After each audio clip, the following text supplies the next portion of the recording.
Wow, when your tenant stops paying rent, that's a really tough problem and one that landlords really struggle with. And I know because I see them on the forums asking the questions, well, about the 5th of every month. So the number one thing to remember when you have a tenant not paying rent is it's the term empathetic education.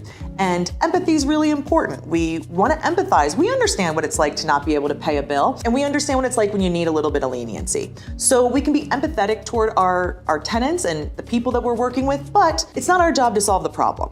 So that's where the education comes in, and often that's where landlords struggle. I don't know what to say. Well, what you're gonna say is, I completely understand, and here's some things you need to understand about your lease. On the 4th of the month, a late fee is going to be charged. On the 8th of the month, the notice to quit is going to be posted.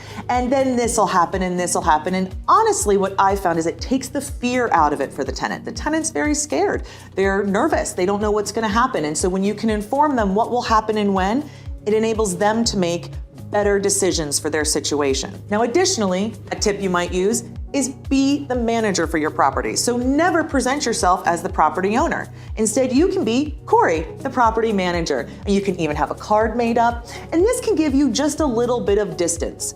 Most people have a difficult time when confronted with something emotional like maybe late rent. And so by being the manager, you can say, well, let me check the policy on that, or I can check with the owner and get back to you.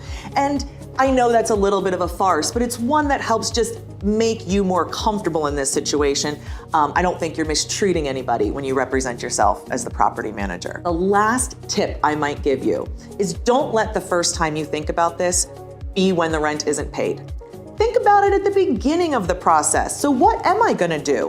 What date does late fees get charged? When do I post this? Because when you need to give this tenant leadership and guidance and education, you need to know what it is that is gonna happen.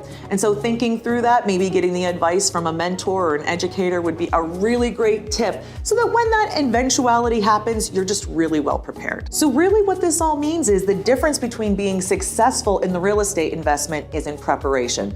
Because truthfully, the unprepared landlord, in my experience, is gonna lose 2 to 3 months more rent than the prepared landlord, simply because when they're confronted with this problem, they just follow their instinct, and their instinct is to just put it off and avoid conflict. Well, that usually results in a larger eviction judgment, just quite honestly.